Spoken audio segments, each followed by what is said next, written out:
नमस्कार, मैं डॉक्टर सपना बंसल आप सभी का स्वागत करती हूँ आपके अपने कार्यक्रम एक पहल जिंदगी के नाम। पिछले 45 दिनों से अंतर्राष्ट्रीय डॉक्टरों ने आकर यहाँ अपनी जो सेवा दी है, देश उसके लिए आपको हमेशा ऋणी रहेगा और आपके इस योगदान के लिए आपको तहे दिल से धन्यवाद भी देता है। आइए कार्यक्रम की शुरुआत करते हैं प्रार्थना से। प्रार्थना मन का विश्वास है, तन की वो आवाज है जो परम पिता परमेश्वर को आत्मा से परमात्मा तक मिलाती है। आइए प्रार्थना के साथ में इस कार्यक्रम की विधिवत शुरुआत करते हैं। रमा गुप्ता जी।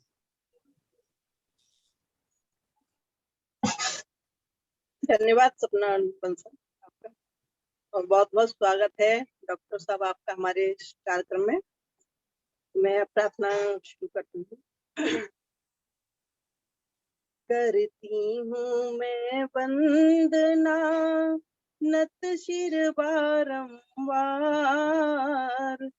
तुझे देव परमात्मन मंगल शिव शुभकार। अंजलि पर मस्तक किए विनय भक्ति के साथ, नमस्कार मेरा तुझे हुए जग के नाथ।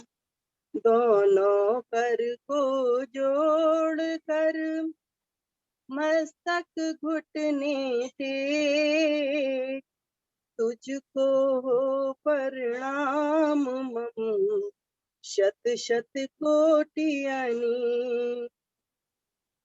पाप हरण मंगल करण चरण शरण का ध्यान, द्वार करूं प्रणाम मैं तुझको शक्ति निधान।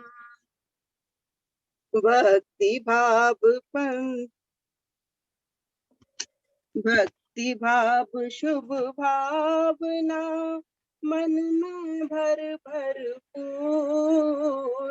श्रद्धा से तुझको नमो मेरे राम हजूर।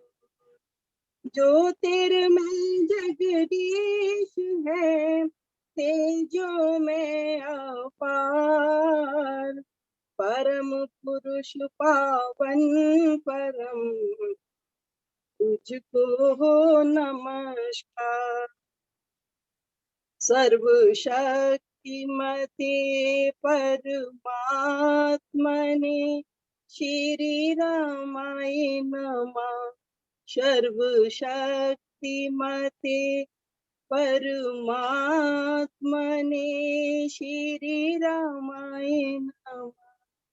सर्वशक्तिमते परमात्मने श्री रामाय नमः। सर्वशक्तिमते परमात्मने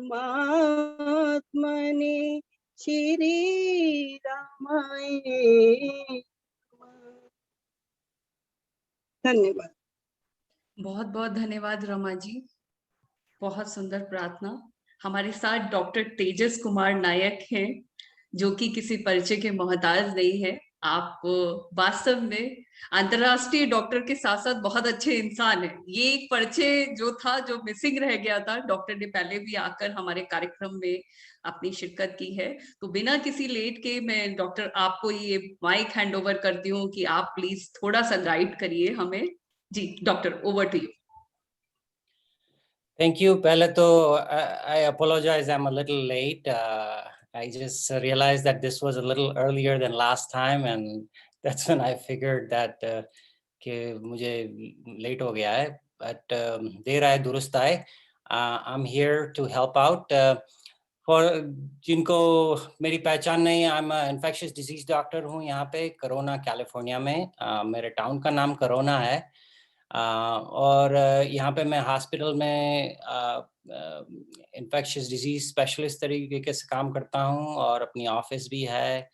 और ये कोविड पैंडेमिक में यहाँ पे हम इसी तरह के टाइम से गुजर रहे थे, जो कि इंडिया गुजर रहा है कि बहुत सारे केसेस हुए थे यहाँ पे जनवरी, दिसंबर और जनवरी में, और we had a very very rough time. तो अम, पूरे साल से जो एक्सपीरियंस है कोविड का,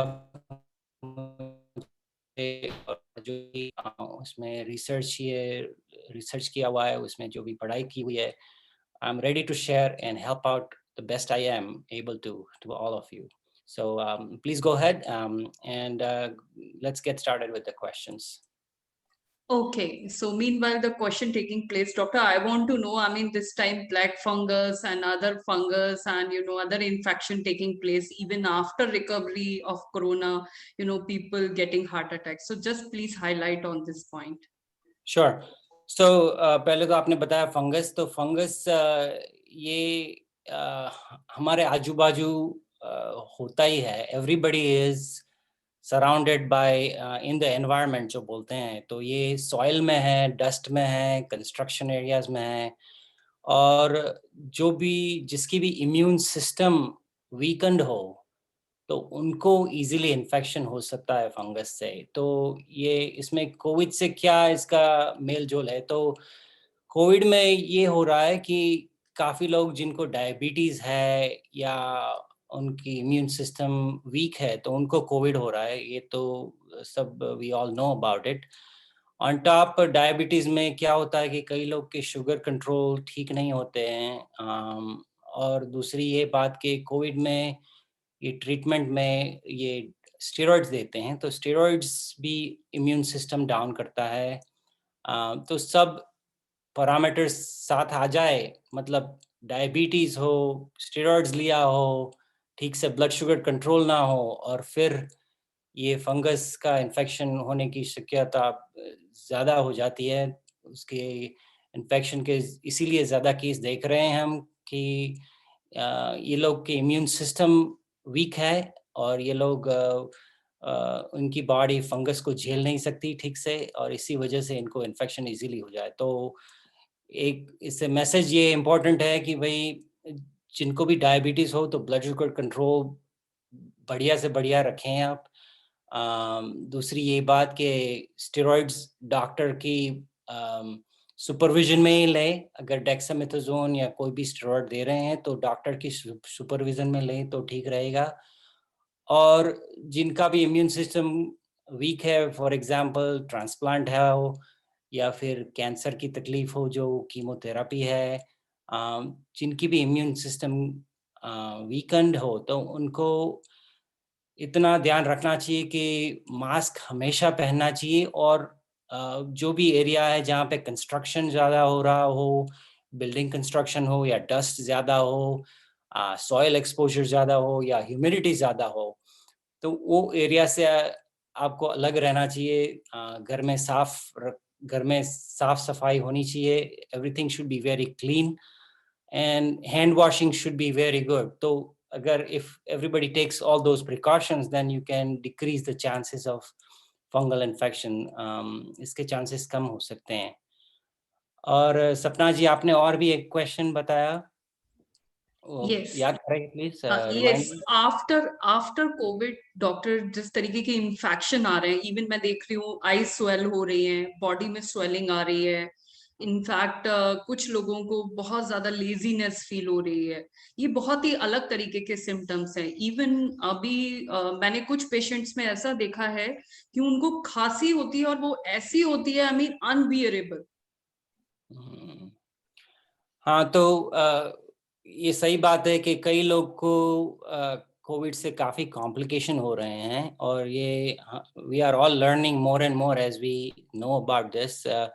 तो एक तो है कि लंग्स इन्वॉल्वमेंट ज़्यादा हो रहे हैं सभी को कोविड में, तो इसकी वजह से many of them have what we call is post COVID syndrome में लंग इन्वॉल्वमेंट अभी भी काफ़ी वीक के बाद भी कई सब after many weeks and months it still persists.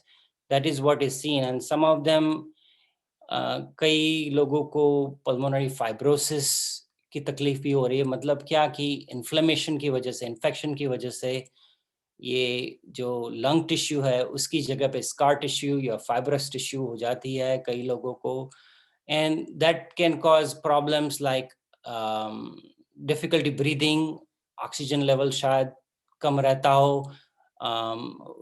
वो भी होता है। और ये भी देखा गया है कि many people feel very tired and weak, and that is related to the virus infection, which should go away, and most of the people are able to fight it, but unfortunately there are some who end up having these complications. The best part is you have to try to prevent COVID as much as possible. I mean, once you have it, some of these things we are learning more and more and trying to see कि भाई और treatment क्या हो सकती है. Bottom line, I think we should be working hard to try to prevent COVID as much possible. That's what I would recommend. Okay doctor, yes, any question? आपके कोई question हो तो अपने हैंड रेज कर सकते हैं, then doctor will give the answer. जी जी, Randhir Kumar ji. Good morning, sir. Good morning, doctor, sir. Good morning. Early morning saliva removal from the mouth. That is, saliva is infected in the mouth, causes the TB, I think. My question is, why the corona is so severe that it is infecting everybody? So the cough is tuberculosis is good already, but that medicine is not used in this coronavirus. Why? Mr. Palakurti, you brought up the question about tuberculosis. Is that correct? You are asking whether tuberculosis is linked with COVID. Is that your question? Yes, doctor, I think. Yes.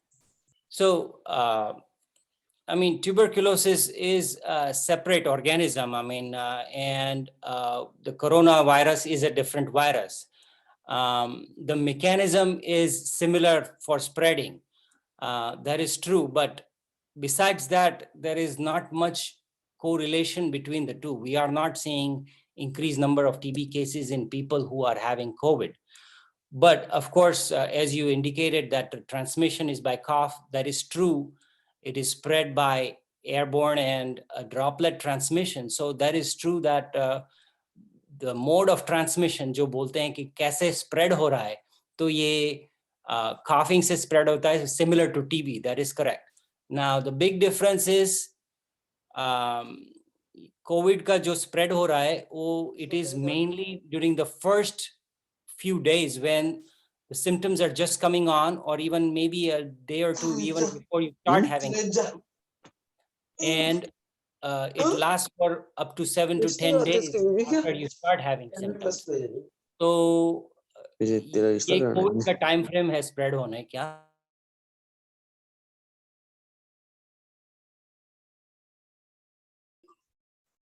Doctor, please unmute yourself. Yes. Can you hear me? Yes, yes, yes. Oh, I'm sorry. I don't know what happened there. So what I was indicating is that the mode of transmission for TB and COVID is similar, but the COVID transmission is usually the first 10 days and maybe even a day or two before you start having major symptoms. On the other hand, the TB symptoms are usually chronic cough, meaning people who have long-standing cough, which many of them don't even realize that they have this nagging cough and they have not gotten testing done, and they might be spreading it. So the spread of TB is similar, but it is kind of very subtle. You kind of don't realize that somebody has TB many times. And so anybody with chronic cough who is losing weight, yeah, fever, they should be tested for TB. So again, TB or COVID में ये transmission similar है, लेकिन बाकी it is not true that TB cases are more in COVID patients. That is not true. Yes. Sir, one more question, sir. Yes. Sir, within the cold affected person, within 5 days, the cough is coming, and within 10 days, the fever is attacking. We have paracetamol for fever, and cetirizine and cold act Vicks Action 500 for cold. but why this is attacking in 3 stages and infecting each and every person? Or it is infected in the air, or how come it is infecting everybody? So yes, it is very contagious. That is so true that this virus ये बहुत easily spread हो रहा है, and that is just a character of the virus. It is just very, very contagious, and what is happening is people who are having an infection, the early phases, when they cough or sneeze, all that droplets which they spread potentially can be easily inhaled by somebody and it spreads. Now, why is it like that? Well, the reason is the virus is extremely contagious. It has that property of really jumping on from human to human very easily when the secretions are spread like that, like coughing, sneezing. And so, again, I think we need to do maximum to prevent it. And the most important thing is the mask again. Mask अगर आप regularly use करते हैं that is definitely beneficial and it prevents transmission. If possible, you should try to wear an N95. अगर नहीं पहन सकते तो regular mask पहने. And besides that, keeping distance, 6 feet distance is another good way of preventing this virus transmitting from one person to another. So those are the most 2 important items. And besides that, then also you need to do is, if somebody has the COVID, then they should quarantine themselves and stay in isolation so that it does not pass on to other people. Hand washing is another thing which is very important in preventing. So we need to focus more on preventing. And that is the message I would want to recommend you. Yes, I think you got the answer. Yes. Next question, please. Please raise your hand. Whatever you want to know, please raise your hand. So, doctor, one more question wants to know, because many people getting infection after COVID, and sometime we have a fever or general things. So I mean, how we can coping up this? I mean, can be the less chances so that we can be infected, doctor? So you are questioning about the secondary bacterial infection and so forth, I guess. Yes, doctor. Yeah, so again, I think what we are seeing कि जो COVID जिनको भी होता है, many of them receive dexamethasone, if you know very well. तो steroids की वजह से एक तो ये है कि immune system can go down a little bit. That is one thing.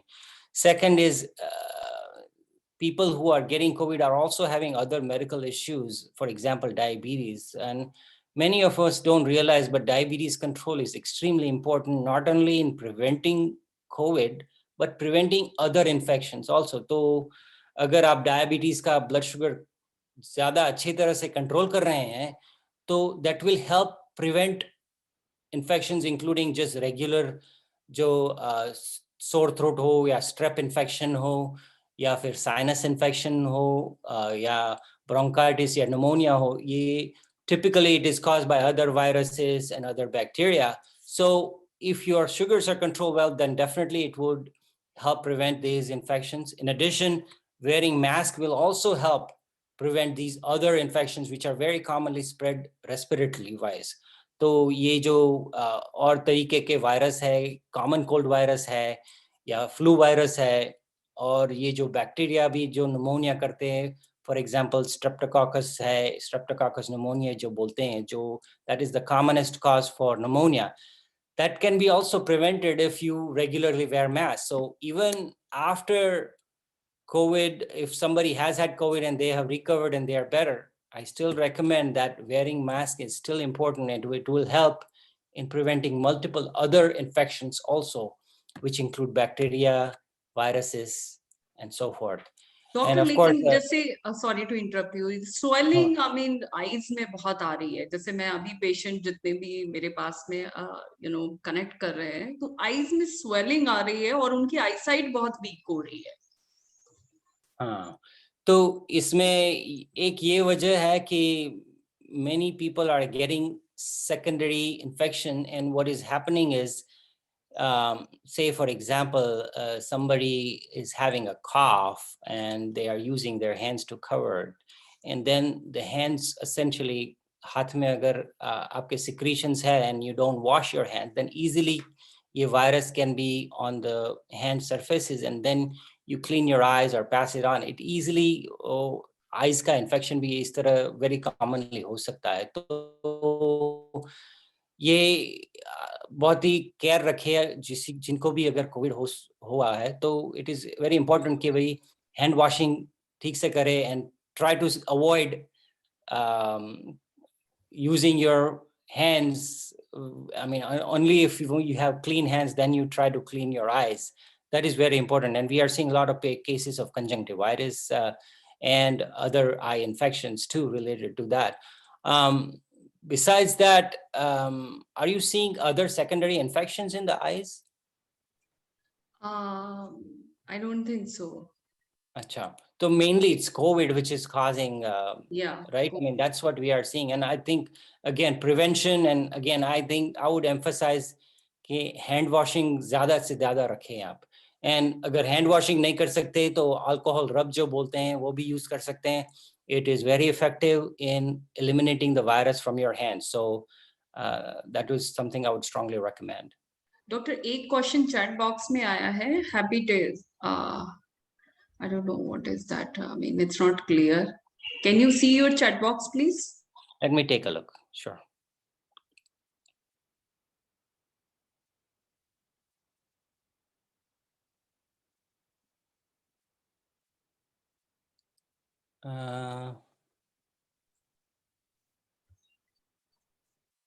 No, I don't see a message. I mean, no question here. Hepatitis, something he's asking related to his father having this problem and how we can coping up. Okay. Yeah, I'm not able to see the message there. Okay, might be the setting, that's why. Okay, जिस किसी के भी question, जी Brij Mohan ji please question पूछिए अपना.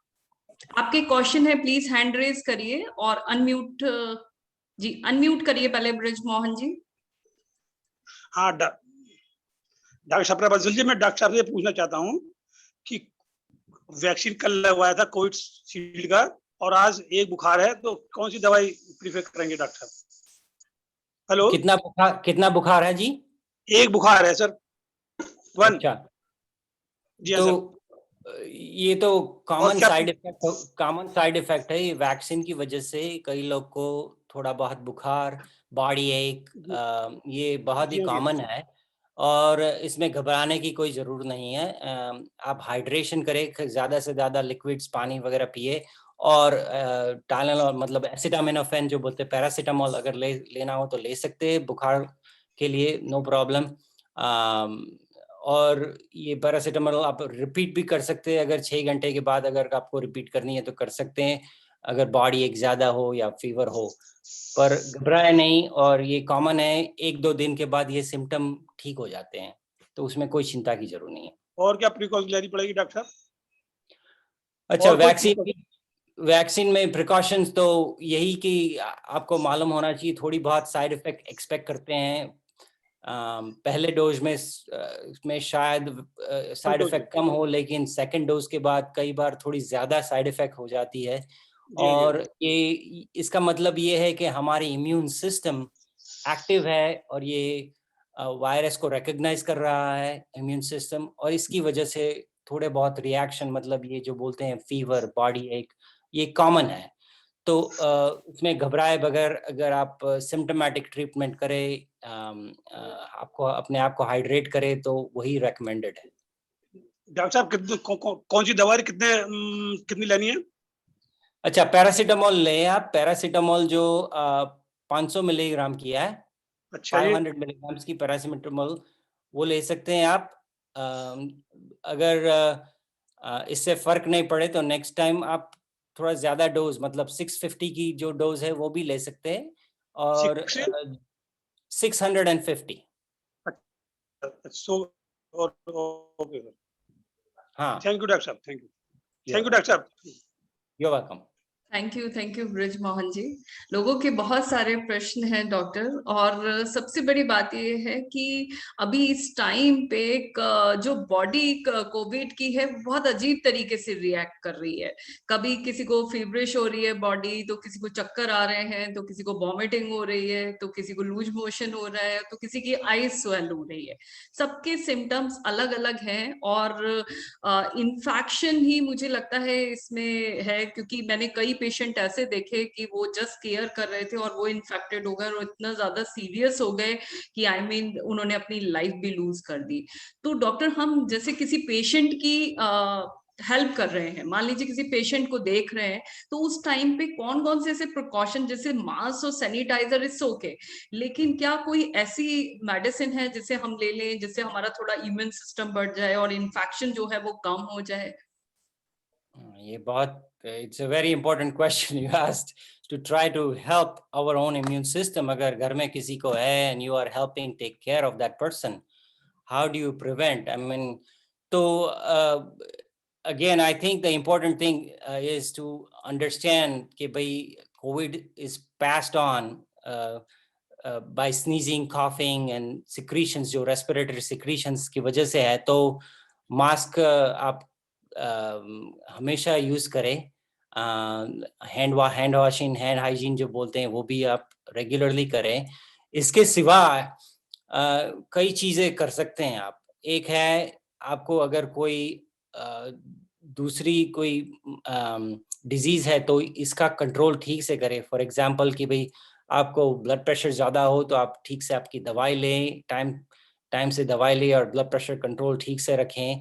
अगर diabetes हो तो ब्लड शुगर कंट्रोल के लिए आप ध्यान रखें और वो ठीक से करें।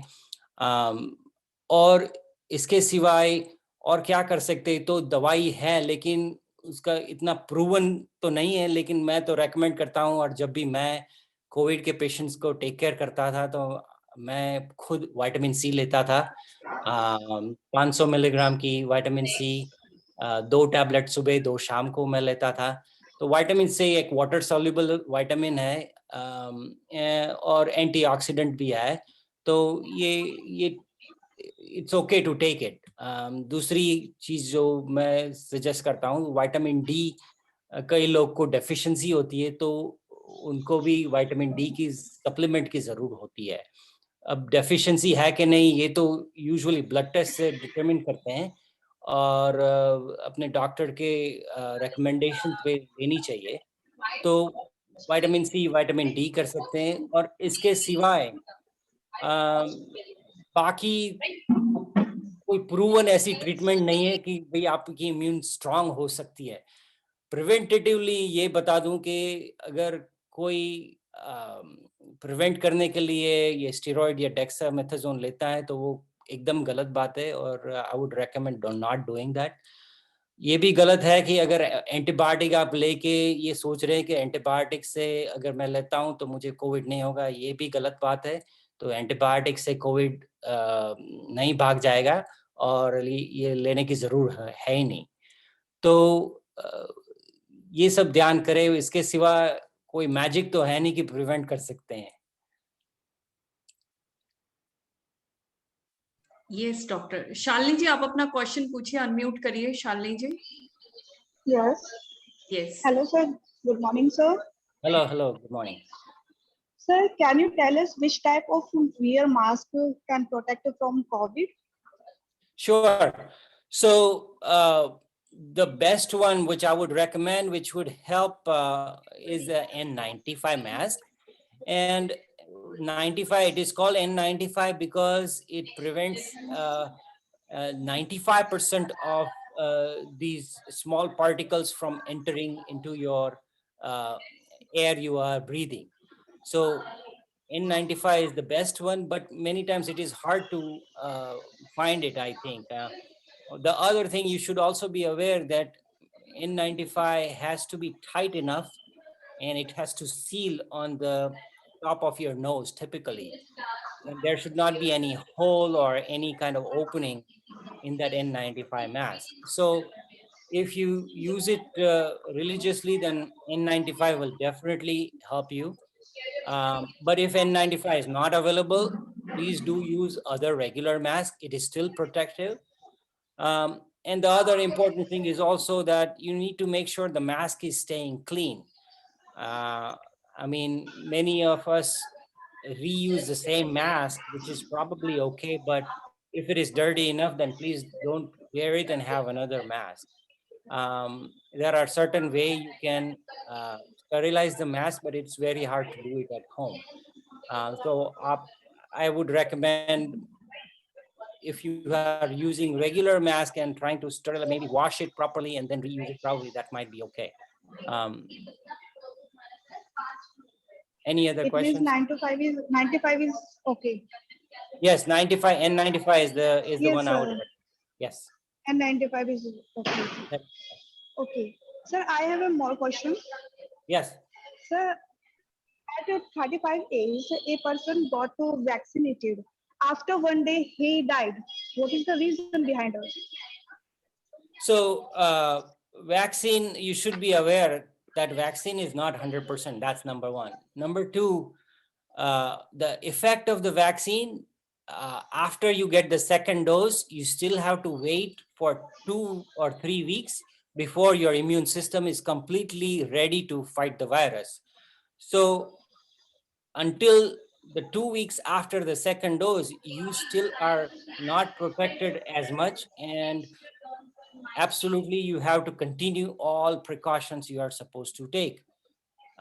तो कई बार क्या होता है कि वैक्सीन के बाद, अगर जस्ट लाइक आप जो बता रहे हैं कि किनको somebody passed away, एक्सपायर हो गए वैक्सीन के बाद, तो ये वैक्सीन की वजह से नहीं होगा. दैट्स व्हाट मेरा असेसमेंट है, क्योंकि ये वैक्सीन ऐसी कोई साइड इफेक्ट नहीं हो रही है इससे कि भाई किसी को जानलेवा बीमारी हो. हम जो वैक्सीन यहाँ पे यूएस में यूज कर रहे हैं, यहाँ पे भी इसी तरह का रिपोर्ट है कि साइड इफेक्ट हो रही है, लेकिन किसी को डेथ का रिपोर्ट तो कोई हुआ नहीं है यहाँ पे. तो But in India have more deaths. So what is the reason behind it, sir? Almost Actually- 92%, sir. 92% of what? Sorry? 92% of people had died from after this vaccination. What is the reason, sir? In No, UP no. side. ये आपकी information कहाँ से आप लाए? ये शालिनी जी, ये information accurate नहीं हो सकती है. सर एक्चुअली ये ना कुछ हमने, जैसे हम देख सकते हैं गांव में ऐसे 10 केस तो मेरे सामने ही आए थे कि वैक्सीनेशन उन्होंने यूज करी and after 1 or 2-3 days he died. नहीं तो ये भी हो सकता है कि इनको इन्फेक्शन पहले से ही था और उन्होंने वैक्सीन करी. That is most likely scenario हो सकता है. और आप ये गलत इसका असेसमेंट कर रहे हैं कि भाई वैक्सीन के कारण डेथ हो रही है. ये साइंटिफिक स्टडीज में तो ये प्रूवन नहीं है कि वैक्सीन के कारण हो रहा है. डॉक्टर बंसल, आप भी you have to comment. Do you have any comments yes on that? yes Shalini ji, for your kind information, आपकी वॉइस बहुत इको हो रही है, तो मैं आपका पहले म्यूट कर देती हूँ so that I can give you answer.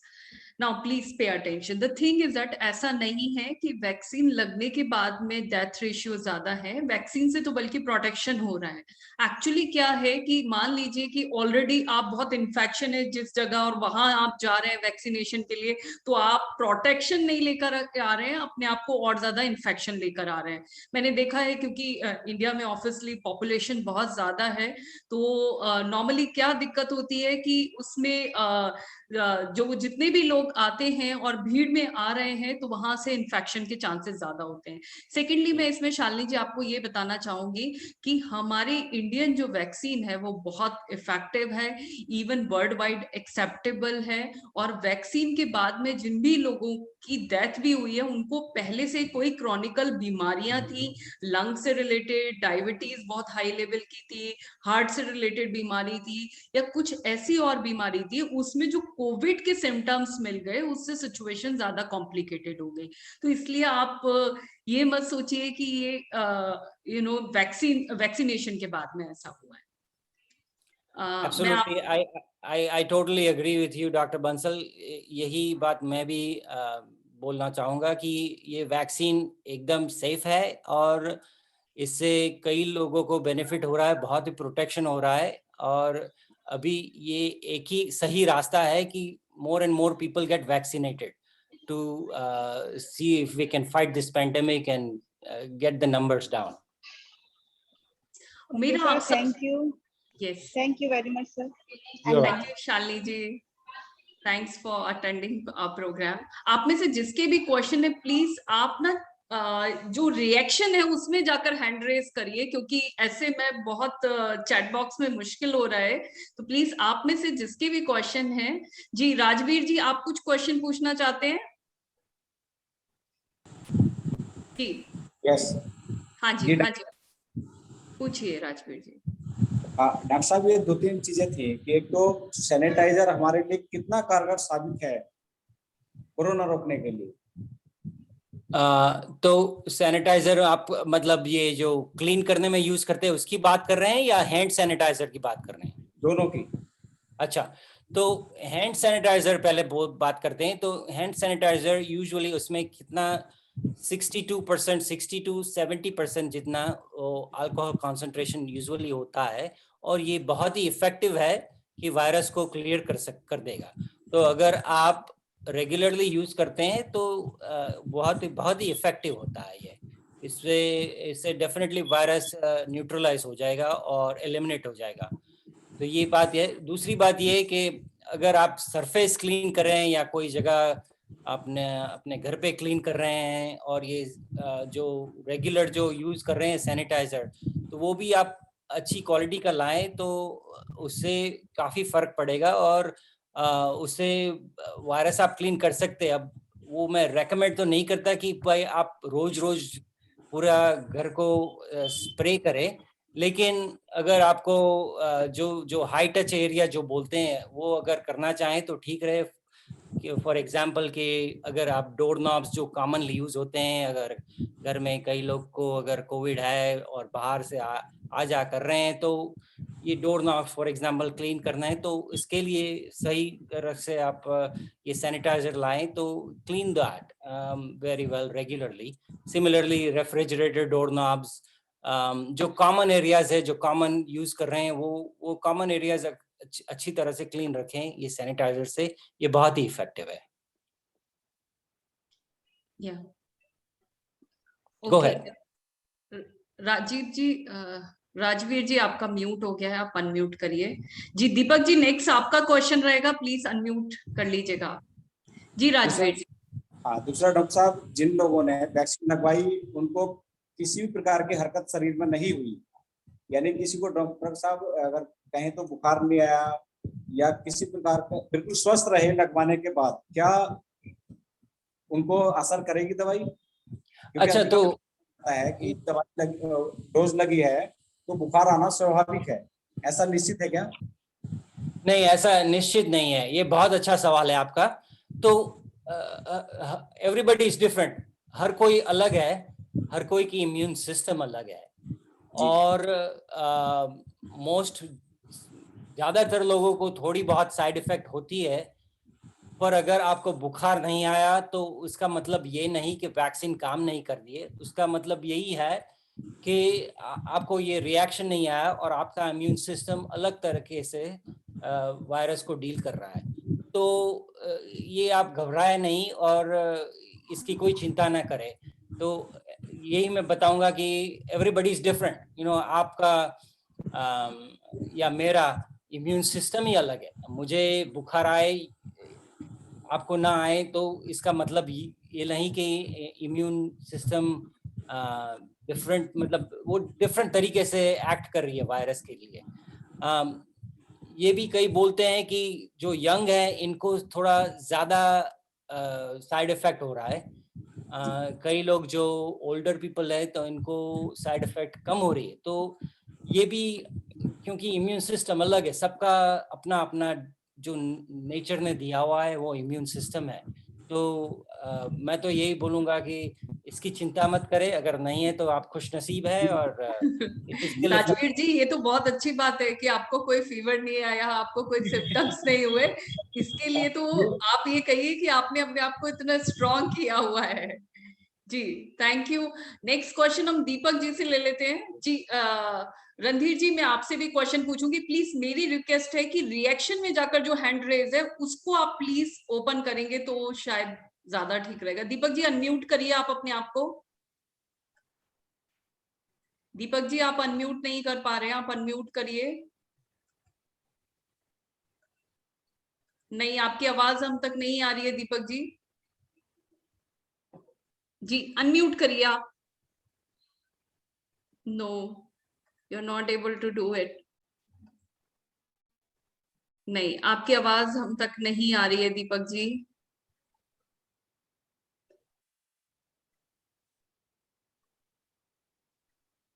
शायद आप टेक्निकल रहती हैं चीजें। और जी, और किसका क्वेश्चन है प्लीज अपना हैंड रेज करिए सो दैट मैं क्वेश्चन पूछ पाऊं। जी जी जी, आप अपना अनम्यूट करिए।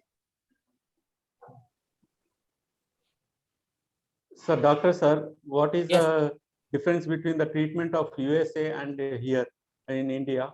Covaxin, Covishield, and Remdesivir. What is the vaccine given there in US, and why it is difficult in India? People are facing more problems in India. So yeah, that is a good question. So the vaccine in US is a different kind of vaccine. Actually, it's a very different technology they are using for the vaccine in US. ये जो बोलते हैं इसको mRNA vaccine बोलते हैं। और mRNA vaccine ये एकदम नई टेक्निक है which has been developed in 2020. तो ये I would say it is different from Indian because the Indian Covishield and the Covaxin ये mRNA वैक्सीन नहीं है। इनमें अलग तरीके से बनाई जाती है ये वैक्सीन, पर बेसिक प्रिंसिपल दोनों में एक ही है कि आपकी बॉडी को वायरस के थोड़े स्मॉल पार्टिकल्स को एक्सपोज करते हैं, जो पार्टिकल आपकी इम्यून सिस्टम को स्टिमुलेट करता है और इसकी वजह से आपकी बॉडी एंटीबॉडी बनाता है। तो ये एंटीबॉडी आपके बॉडी को के मेमोरी में याद रहेगा। तो अगर फिर से आपको शायद कोविड अगर हो जाए 2 हफ्ते या 4 हफ्ते के बाद, तो ये मेमोरी में होता है कि भाई इम्यून सिस्टम के मेमोरी में होता है कि ये वायरस आ गया है फिर से, तो अटैक करना है। तो वैक्सीन इस तरह से प्रोटेक्ट करता है कि हमारे शरीर में बॉडी एंटीबॉडी हो जाती है। That is how it protects. Now no question के यूएस वैक्सीन बहुत ही इफेक्टिव है। और ये तो आप देख ही रहे हैं कि यूएस में काफ़ी लोग को मिल गए हैं। यहाँ पे अबाउट 60-65% हैव बीन वैक्सीनेटेड। तो यहाँ के नंबर्स भी कम हो रहे हैं। तो इससे मालूम पड़ रहा है कि इफेक्टिव है। नाउ इंडिया की सिचुएशन है कि पॉपुलेशन इंडिया में इतना सारा है, तो इसकी वजह से सभी को वैक्सीन पहुंचाना बहुत ही चैलेंजिंग सिचुएशन है। ये तो कोई भी गवर्नमेंट या कोई भी किसी के लिए भी ये बहुत ही चैलेंजिंग प्रॉब्लम है। और जो भी कर रहे हैं तो इसमें भी ये डॉक्टर बंसल जो बता रहे हैं कि भाई सब क्राउडेड इतना हो रहा है, तो अगर आप ध्यान नहीं रखते तो वहाँ पे भी वैक्सीनेशन सेंटर में भी ये ट्रांसमिट हो सकता है। तो ये छोटी-छोटी बातें जो है वो भी कंट्रीब्यूट कर रही है कि ज़्यादा केसेस हो रहे हैं इंडिया में। एक तो पॉपुलेशन ज़्यादा है, क्राउडेड एरियाज बहुत सारे हैं, और फिर कई लोगों को ये मालूम भी नहीं कि शायद उनका शुगर हाई है या डायबिटीज़ है या नहीं है। अगर ये कोविड आता है तो उनको टेस्ट करते तब मालूम पड़ता है कि भाई इनको भी ब्लड शुगर की तकलीफ है या डायबिटीज़ है। तो ये बात भी कंट्रीब्यूट करती है कि ज़्यादा केसेस हो रहे हैं इंडिया में। पर इतनी बात यह है कि मैं बता सकता हूँ कि इंडिया में रिकवरी रेट बहुत ही अच्छे हैं। शायद यूएस से भी ज़्यादा बढ़कर अच्छे हैं, ऐसा मुझे तो लग रहा है। क्योंकि प्रॉब्लम यही कि इंडिया का पॉपुलेशन इतना सारा है कि अगर 1% को भी ज़्यादा इलनेस होती है तो ये 1% बहुत बड़ा नंबर है पूरी पॉपुलेशन में। इसकी वजह से ज्यादा नंबर के लोगों को आप देख रहे हैं कि इनको प्रॉब्लम हो रहा है, हॉस्पिटलाइजेशन हो रही है, और they are not able to make it also, and that is the biggest reason. Your comments, Dr. Bansal. Yes, thank you, Dr. Amit. The way you have explained. जी, नानक चंद गोयल जी पूछिए आप अपना क्वेश्चन, अनम्यूट करिए। नरेश चंद गोयल। हाँ जी नरेश चंद गोयल। हाँ, नमस्कार जी। मेरा नमस्कार। प्रश्न ये था जी कि एक आदमी को फर्स्ट डोज लगी, फिर कोविड हुआ, फिर एंटीबॉडी बन गई। अगर एंटीबॉडी के दौरान वैक्सीनेशन कर लिया जाए तो उसका क्या प्रभाव पड़ेगा? Should I repeat? हाँ, ये बहुत अच्छा सवाल है। जी तो जी। एंटीबॉडी बन गई तो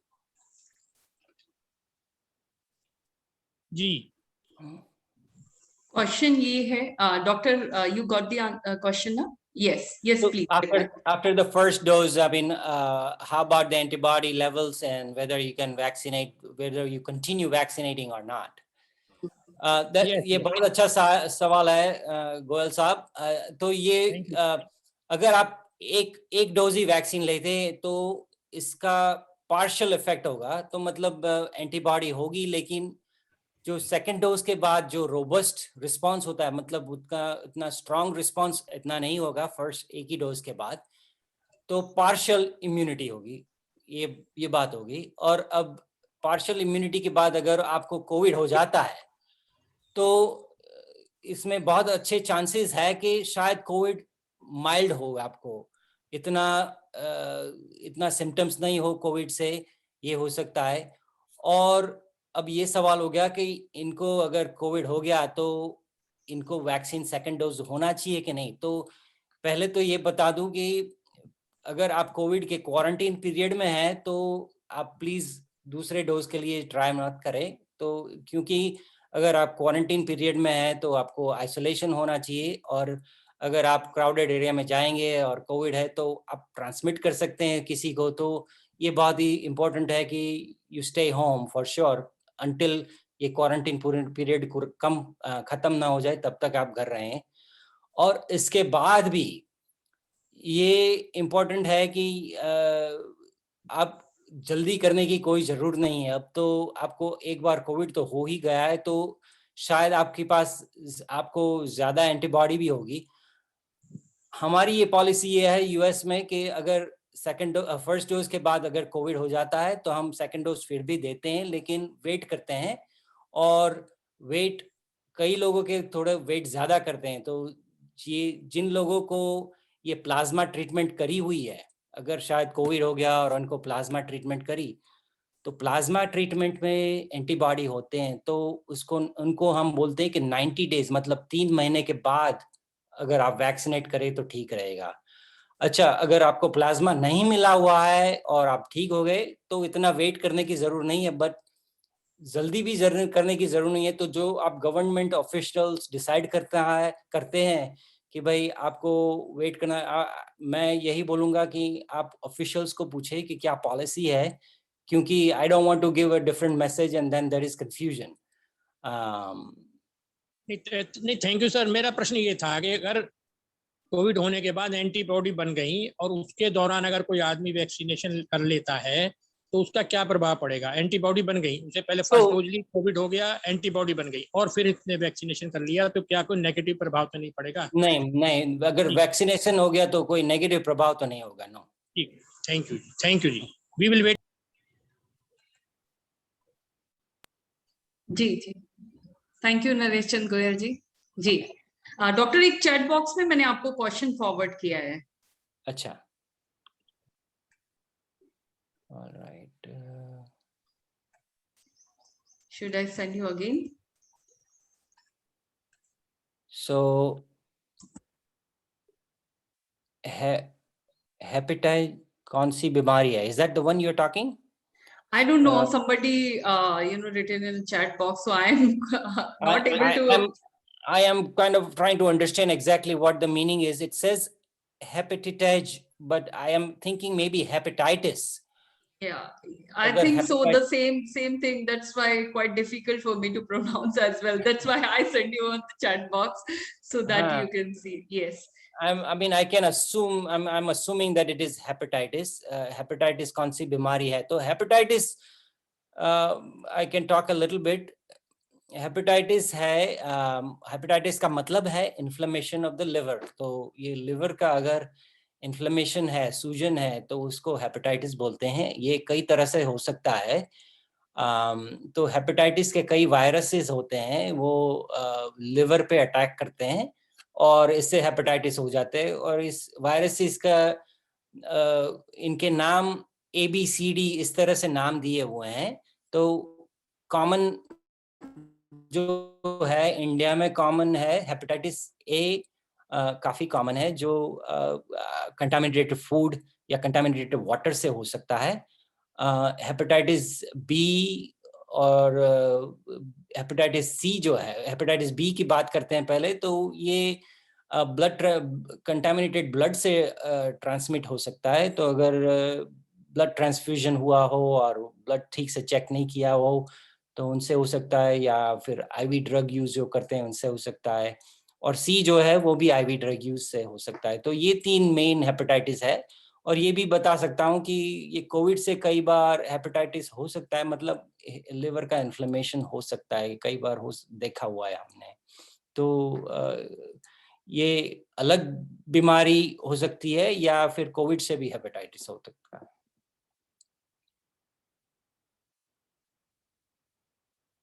Okay, thank you, doctor. Next, we have a question for you. Okay.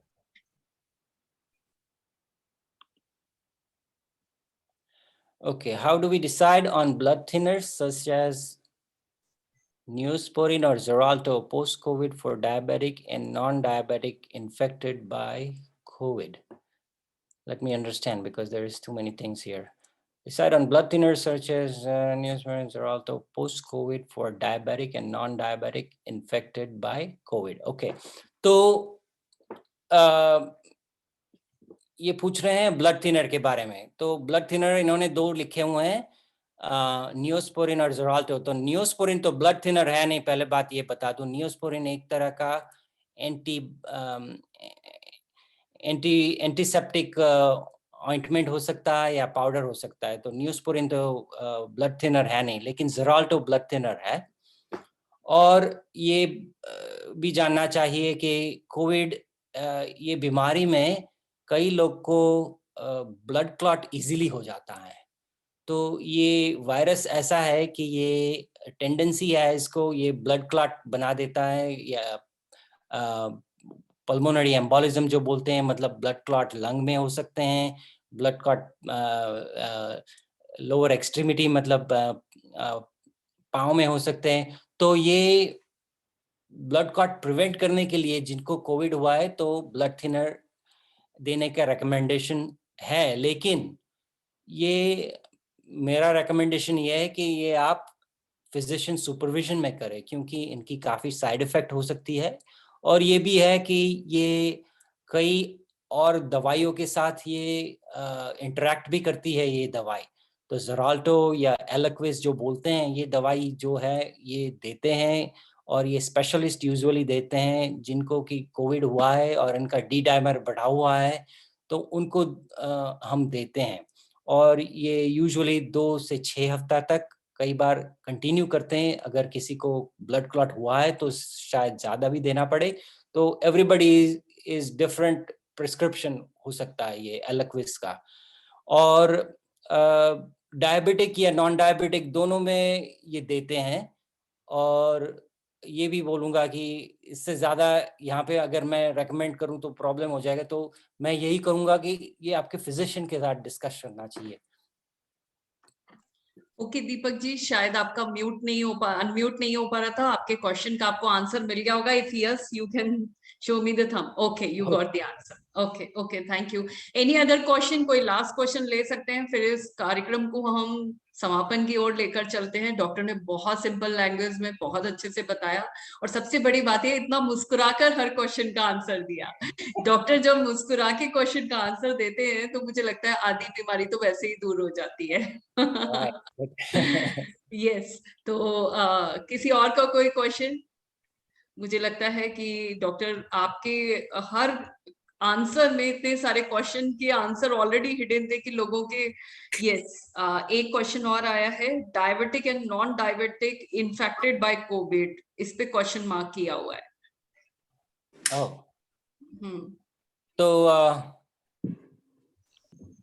तो डिफरेंस तो ये है कि भाई डायबिटीज में अगर कोविड हो जाता है तो ध्यान थोड़ा ज्यादा देना है। ये स्टैटिस्टिकली इतना है कि जिन लोगों को डायबिटीज है उनको कॉम्प्लिकेशन कोविड से ज्यादा हो रहा है। इसका मतलब ये नहीं कि हर कोई डायबिटिक को हो रहा है,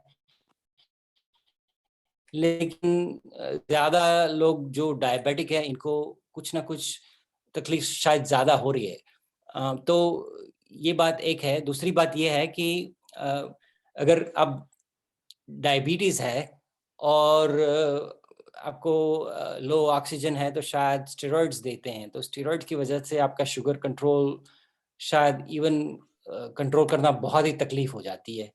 तो और ये इसकी वजह से आप शायद इनको ये फंगल इन्फेक्शन इजीली हो जाता है, तो इनको कॉम्प्लिकेशंस इसकी वजह से ज़्यादा हो रहे हैं। और ये भी हो रहा है कि अगर ब्लड शुगर कंट्रोल ठीक नहीं हो तो और बैक्टीरियल इन्फेक्शंस भी हो जाते हैं। अगर इनको हॉस्पिटलाइज किया हुआ है या वेंटिलेटर पे है तो डायबिटिक है तो इनको बैक्टीरियल इन्फेक्शन होने के चांसेस ज़्यादा हो जाते हैं। तो ये डिफरेंसेस है, लेकिन अगर आपके ब्लड शुगर कंट्रोल अच्छे हैं तो and there are plenty of cases कि भाई अगर अच्छे ब्लड शुगर कंट्रोल हो तो डायबिटीज हो तो भी आप you can fight this virus and you can beat it. So just be positive and control your sugars much better, be more careful. Right, diabetes से रिलेटेड सबसे ज्यादा मैंने देखा है कि सारी बीमारियों की जो जड़ है वो डायबिटीज है। यदि समय रहते हुए आप डायबिटीज को कंट्रोल कर लेते हैं तो आपकी काफी सारी बीमारियां दूर हो जाती हैं। जी प्रदीप अग्रवाल जी, आपका लास्ट क्वेश्चन लेते हैं। जी प्रदीप अग्रवाल जी। नमस्कार डॉक्टर साहब। मेरा एक मेडिसिन के बारे में एक जनरल क्वेश्चन है कि हम जब मार्केट से मेडिसिन परचेज करते हैं तो सेम साल्ट की मेडिसिन की कॉस्ट में बहुत डिफरेंस होता है। जैसे फॉर एग्जांपल एलिक्विस है, एलिक्विस जो है वो 700 की 10 मेडिसिन है, 10 टैबलेट्स हैं, और सेम साल्ट की यही मेडिसिन जो है 140-150 में भी अवेलेबल है। तो इसमें कुछ डिफरेंस है? तो इसमें ये फर्क हो गया कि एक ब्रांड नेम है और एक जेनेरिक नेम है शायद, या कंपनी अलग है। तो दवाई तो वही है और ये कंपनी अलग है, जो बना रही है वो कंपनी अलग है। अब कंपनी अलग है तो हर एक कंपनी का क्वालिटी कंट्रोल अलग है, उनका प्राइसिंग भी अलग होता है। शायद कई दवाइयाँ इंपोर्टेड भी हो, I am not sure, but मैं तो यही रेकमेंड करूँगा, अगर दवाई का सॉल्ट वही है तो उसमें लेने में कोई हर्जा नहीं है। ओके, थैंक यू डॉक्टर साहब। जी प्रदीप जी, देखिए ऐसा देखा गया है कि दवाइयों के सॉल्ट, एक्चुअली इंडिया में सबसे बड़ी प्रॉब्लम क्या है कि हमें वो ब्रांड चाहिए होता है। मैंने इनफैक्ट, मेरे हस्बैंड फार्मेसी बिजनेस में ही डील करते हैं और उन्होंने बताया था कि कई सारी ऐसी चीजें हैं जो कि कम कॉस्टिंग में भी, क्योंकि हर पर्सन इतना अफोर्ड नहीं कर सकता। और इस समय सिचुएशन ये है कि सभी की फाइनेंशियल कंडीशन काफी खराब हो गई है, क्योंकि कई लोगों की नौकरियां चली गई हैं, जॉब चली गई है, और भी अलग अलग परेशानियां, या फैमिली में जो कमाने वाला था उसकी भी। तो आप उसमें यदि सेम सॉल्ट पे आप डॉक्टर से पूछिए हमें क्या सॉल्ट लेना है, और सॉल्ट लेने के बाद में यदि आप उससे रिलेटेड मेडिसिन को ले लेते हैं तो वो भी आपके लिए इफेक्टिव ही होगी उतनी। तो प्रदीप जी, आपका क्वेश्चन बहुत अच्छा था। जी, आप कुछ बोलना चाहते हैं प्रदीप जी? हाँ मैडम, अब जैसे हमारे मोदी जी ने जो है वो जेनरिक मेडिसिन के लिए बहुत शॉप्स ओपन की हुई हैं, तो जी। जेनरिक मेडिसिन की तो कॉस्ट काफी कम है, तो अगर सेम साल्ट में मिल रही हैं तो मैं सोचता हूँ कि ले लेनी चाहिए। लोगों के पास अवेयरनेस की कमी है, थोड़े से अवेयरनेस की। Exactly. अब मैंने देखा किसी को मैड्रॉल चाहिए तो वो ये कंडीशन थी, या कोई पर्टिकुलर इंजेक्शन चाहिए था तो वो ही लेना था, जबकि और भी दूसरे अवेलेबल थे, लेकिन लोगों ने नहीं लिए, वो पर्टिकुलर ब्रांड के पीछे ही पड़े। जो 2000 रुपए का इंजेक्शन था, मैं कितने परिवारों को जानती हूँ उन्होंने 2-2 लाख रुपए में उसे खरीदा, है ना। तो आई मीन 2000 रुपए की चीज यदि 2 लाख रुपए में मिल रही है और आपके पास में ऑलरेडी ऑप्शन है, तो आपको दूसरे ऑप्शन भी एक्सप्लोर करने चाहिए। तो ये एक अवेयरनेस सेशन भी हम लोगों के बीच में होना चाहिए, और इस बात को समझना चाहिए कि आपको जो पर्टिकुलर सॉल्ट है, क्योंकि मेडिसिन जितनी भी बनती है वो सॉल्ट बेस्ड होती है, उनमें कई सारे सॉल्ट होते हैं, और उनका कॉम्बिनेशन में जो भी चीजें, भाई एक चीज है ब्रांड लग गया तो उसमें ऑब्वियसली एक शर्ट जो एक सिंपल टेलर पे बन रही है उसकी जो कॉस्ट है 500 रुपीज 1000 है, बट वहीं आप लुई फिलिप्स या पर्टिकुलर किसी ब्रांड पे जा रहे हैं तो वो 5000 रुपीज की परचेज करके आ रहे हैं। मैं ये नहीं कह रही कि क्वालिटी में डिफरेंस नहीं होता, लेकिन फिर भी फॉर टाइम भी ऑलमोस्ट सेम ही कंटेंट होते हैं। चलिए कार्यक्रम को समापन की ओर लेकर चलते हैं, और सभी का पुनः बहुत बहुत शुक्रिया। पूनम गोयल जी, आप प्लीज अनम्यूट कर लीजिए।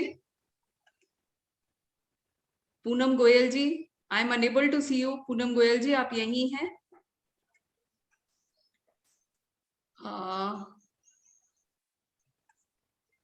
Poonam Goyal ji, let me check. मैं चाहती हूँ कि आज मीनू महेश्वरी मैम भी हमारे साथ हैं, प्लीज 2 शब्द आप जरूर बोलें। मीनवाइल मैं, जी प्लीज अनम्यूट योरसेल्फ।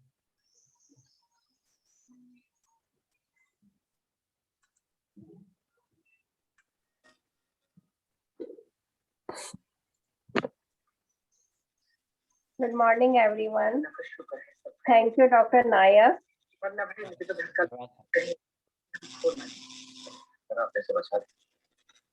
बहुत ही अच्छा सेशन रहा, सब लोगों ने बहुत अच्छे क्वेश्चन पूछे।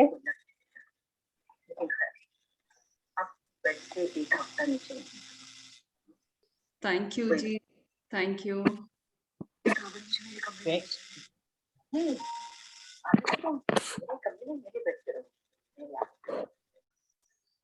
जी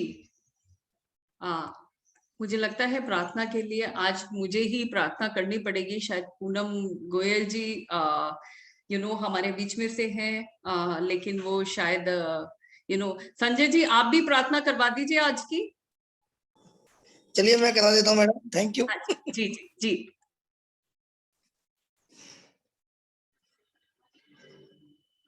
ओम भूर्भुवः स्वः तत्सवितुर्वरेण्यं भर्गो देवस्य धीमहि धियो यो नः प्रचोदयात्। ओम विश्वानि देव सवितर्दुरितानि परासुव यद्भद्रं तन्न आसव।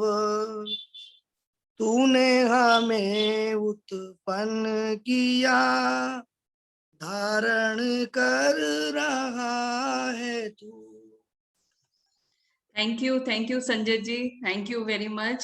सभी का पुनः बहुत बहुत धन्यवाद, स्पेशली डॉक्टर तेजस जी का, मीनू महेश्वरी जी का, आप सभी का पुनः बहुत बहुत धन्यवाद इतने सुंदर कार्यक्रम को आयोजन करवाने के लिए। और डॉक्टर का तो मैं जितना भी धन्यवाद दूं वो बहुत कम है, क्योंकि हमेशा से ही आपके क्वेश्चन के जो आंसर रहते हैं ना, वो एक सेटिस्फेक्शन वाली फीलिंग होती है। जैसे चॉकलेट खाने के बाद में जो एक अच्छी वाली फीलिंग आती है ना, वो वाली फीलिंग आपके साथ हमेशा आती है। Thank you very much from the bottom of my heart. It is a pleasure to be here. I'm glad I'm able to help, and thank you for having me. Welcome, welcome, Doctor.